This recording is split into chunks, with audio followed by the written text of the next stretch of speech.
They need us more than we need them. That was the phrase. That was the gamble. That was the logic that led to the single most catastrophic economic decision in modern American history. For decades, there has been a quiet arrogance in Washington, a belief that Canada is just the attic of the United States, a friendly, snowy place where we keep the spare resources until we need them. A 51st state in everything but name. The assumption was simple. America holds the cards. America has the consumer market. America has the military. If push came to shove, Canada would fold. Well, as of this morning, Sunday, January 25th, 2026, we found out what happens when the nice guy finally snaps. 48 hours ago, President Trump signed Executive Order 1.099, imposing a blanket 25% tariff on all Canadian imports, energy, lumber, aluminum, everything. The goal? To force Ottawa to renegotiate the USMCA on terms that would effectively surrender their sovereignty over their own natural resources. The White House expected a delegation of polite Canadians to fly to D.C., hat in hand, begging for a waiver. In a move that no analyst on Wall Street priced in, Prime Minister Justin Trudeau, or perhaps his successor, driven by a unified parliament, didn't just issue counter tariffs. He invoked the National Strategic Reserve Act. He didn't tax the exports, he banned them. As I speak, the valves on the Enbridge mainline are closing. The trains carrying potash to the Midwest are stopping at the border. The uranium shipments destined for American nuclear power plants have been grounded, and the American economy? It isn't just sneezing, it is going into cardiac arrest. Gas prices in the Midwest jumped 80 cents overnight. The Chicago Board of Trade suspended trading on wheat futures because the fertilizer panic is so severe. And the U.S. Department of Energy just issued a red alert for the Texas power grid, not because of the cold, but because the refineries that feed it are starving. In this deep dive, we are going to expose the lie of energy independence. We are going to show you why the United States is chemically, geologically, and strategically addicted to Canada. We are going to break down the three specific commodities, heavy crude, uranium, and potash, that are about to bring the world's largest economy to its knees. This isn't a trade war. This is a siege. And for the first time in history, the United States is on the wrong side of the wall. Let's look at the map. To understand the panic in the White House right now, you have to understand the chemistry of oil. We have been told for 10 years that the U.S. is energy independent. We frack the Permian Basin in Texas. We pump millions of barrels of crude every day. We export oil to the world. So why does it matter if Canada cuts us off? Here is the dirty secret that nobody talks about, the mismatch. The oil that comes out of the ground in Texas is called light sweet crude. It is thin like water and low in sulfur. It is great stuff. But here's the problem. The massive refineries in the Gulf Coast, the ones that make your diesel, your jet fuel, and your gasoline, were not built for light sweet crude. They were built in the 1990s and 2000s to process heavy sour crude. This is the thick, sludge-like oil that comes from Venezuela, Mexico, and Canada. These refineries are like massive digestive systems. They invested billions of dollars into cokers and crackers, specifically designed to break down heavy sludge. If you feed these refineries nothing but light Texas oil, they don't work efficiently. They run at 60% capacity. They can't make enough diesel. They literally malfunction. For the last 5 years, since sanctions cut off Venezuela and production dropped in Mexico, the U.S. refining system has had only one lifeline: the Canadian oil sands. Canada sends nearly 4 million barrels of this heavy crude south every single day. It flows through the Keystone Pipeline, the operational parts, the Enbridge mainline, and by rail. It is the blood in the veins of the U.S. industrial machine. When the president slapped tariffs on Canadian energy, he thought he was taxing a competitor. He was actually taxing his own supply chain, but Canada didn't just accept the tax. They played the China card. For years, the U.S. blocked pipelines like Keystone XL because they knew it trapped Canadian oil in the North American market. If Canada can't send it to the coast, they have to sell it to the U.S. at a discount. It's called the WCS discount, Western Canadian Select. It saves U.S. drivers billions of dollars a year. But last year, the Trans Mountain Pipeline expansion finally fully opened. Canada now has a pipe to the Pacific Ocean. Yesterday, the Canadian Energy Minister announced a strategic partnership with Sinopec, the Chinese state oil giant. They have committed to buying every single barrel of heavy crude that the U.S. rejects. Tankers are already lining up in Vancouver. So what happens to the Midwest? The PADD2 district, the Midwest, relies on Canadian oil for 70% of its refinery feedstock. 70%. Without that oil, the refineries in Illinois, Ohio, and Minnesota have to shut down. You cannot just ship Texas oil up there overnight. There are no pipelines going north-south in that volume. The infrastructure is built to go north to south or west to east. We are looking at a scenario where gas stations in Chicago, Detroit, and Minneapolis run dry in 72 hours. Not high prices, no gas. The Strategic Petroleum Reserve, SPR, it's mostly filled with medium sour crude. It can help, but it can't replace 4 million barrels a day of specific heavy grade. And even if it could, the SPR is located in the Gulf, not the Midwest. The arrogance of "we don't need Canada" ignored the physical reality of the pipeline map. We built a continent-wide energy machine, assuming the border didn't exist. Now that the border is a wall, the machine is broken. If you think the gas lines are bad, wait until you check your electric bill. The United States generates about 20% of its electricity from nuclear power. It is the baseload. It is what keeps the lights on when the wind isn't blowing and the sun isn't shining. But here is a terrifying fact. The United States produces almost zero uranium. We import 95% of the fuel for our reactors. Where did we used to get it? Russia, Kazakhstan, and Uzbekistan. But in 2024, Congress banned Russian uranium imports to punish Putin. That left us with one reliable, secure, massive supplier, Canada. The Athabasca Basin in Saskatchewan is the Saudi Arabia of uranium. The Cigar Lake and MacArthur River mines produce the highest grade uranium on Earth. Cameco, the Canadian giant, keeps the U.S. nuclear fleet running. When the trade war started, the White House assumed nuclear fuel would be exempt. It wasn't. In a move that shocked the Pentagon, Ottawa designated uranium a critical national security asset. They have paused all export licenses to the U.S. pending a security review. This is a checkmate. Nuclear power plants run on fuel cycles of 18 to 24 months. They don't have years of inventory sitting in the parking lot. Some plants are due for refueling this spring. If they don't get the fuel bundles, they have to power down. If we lose 20% of our grid capacity right as summer approaches, we are looking at rolling blackouts across the eastern seaboard. And unlike oil, you can't just buy uranium on the spot market. It has to be mined, milled, converted, enriched, and fabricated. The supply chain takes years. Canada knows this. They know that without their yellow cake, the U.S. Navy's aircraft carriers don't sail, and the lights in Washington, D.C. go out. This is the quiet leverage. Canada doesn't brag about its military, but it holds the keys to ours. The U.S. Department of Energy is currently scrambling to find alternative supplies in Australia and Namibia. But the logistics aren't there, and guess who has been buying up the African supply? China. By pushing Canada away, we have pushed them into a corner where they might sell that strategic asset to our adversaries.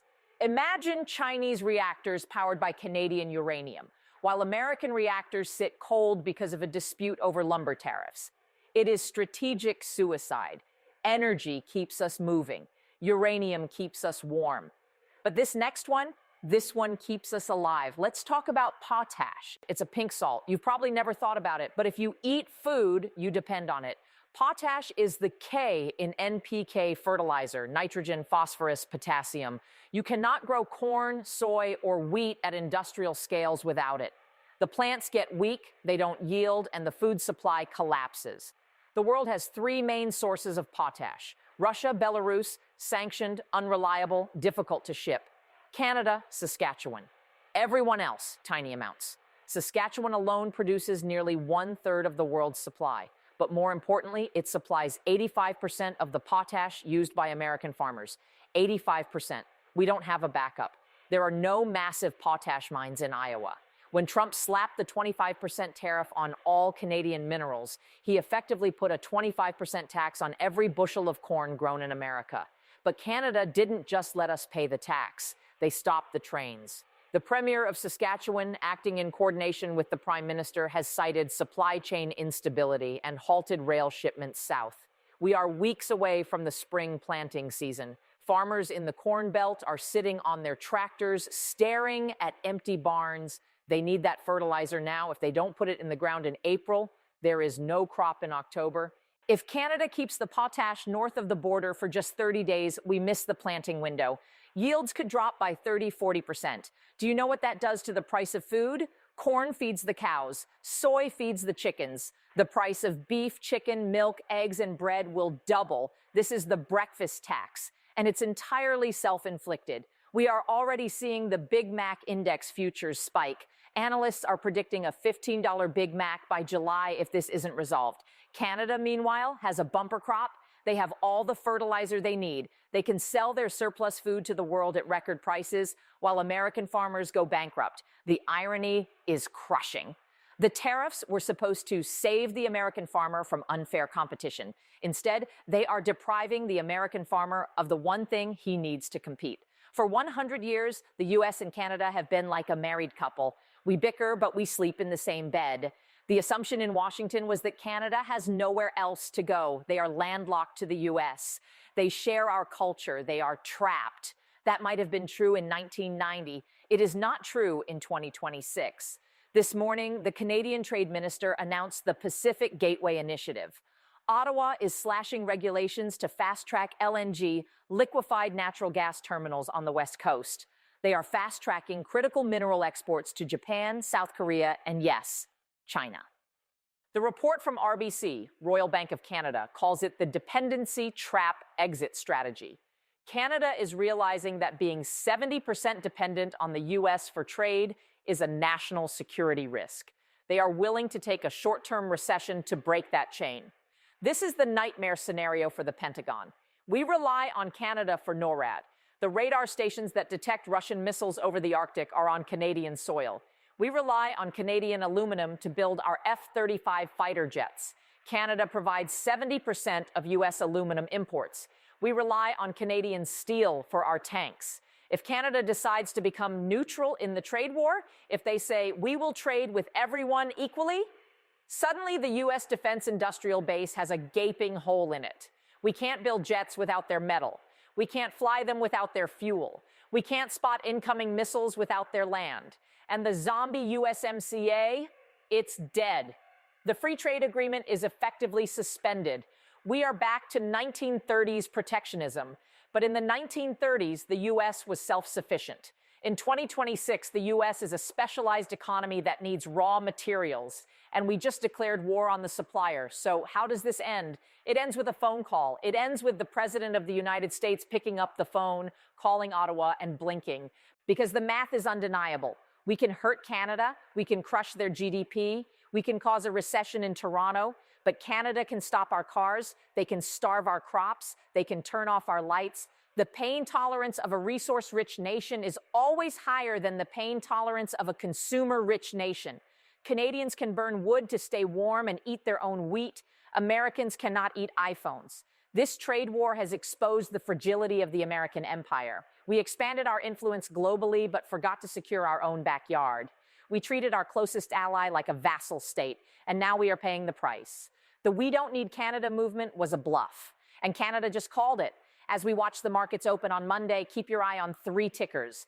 Cameco, CCJ for uranium, Nutrien, NTR for potash, Exxon, XOM for refining margins. If those stocks are moving, the crisis is deepening. We will likely see a temporary exemption announced by the White House within 48 hours. They will call it a goodwill gesture, but we will know the truth.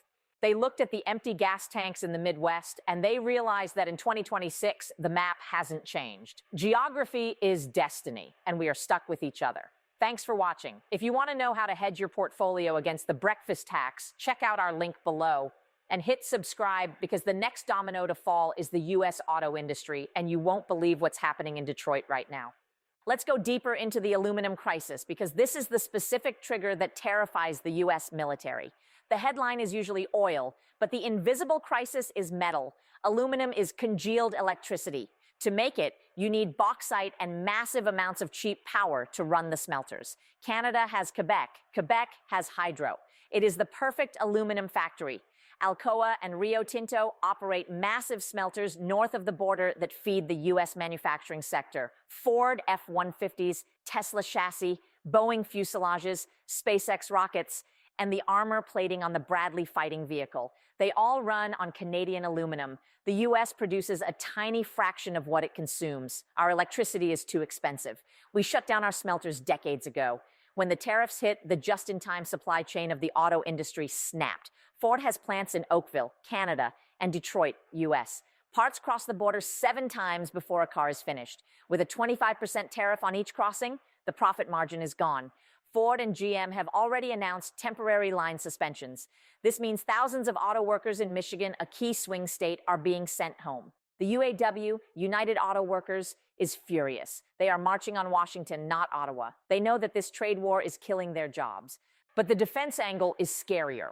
The Department of Defense issued a report in 2025 stating that secure access to Canadian aluminum is a prerequisite for national defense strategy. If we have to buy aluminum from the open market, we are competing with China. And Chinese aluminum is dirty, coal-fired, and hit with other sanctions. We have effectively sanctioned our only clean, secure source of the metal we need to build the weapons to fight the next war. This is the autarky delusion, the belief that America can do it all alone. We can't. Not anymore. The supply chains are too deep. The integration is too complex. Trying to untangle the U.S. and Canadian economies is like trying to separate Siamese twins with a chainsaw.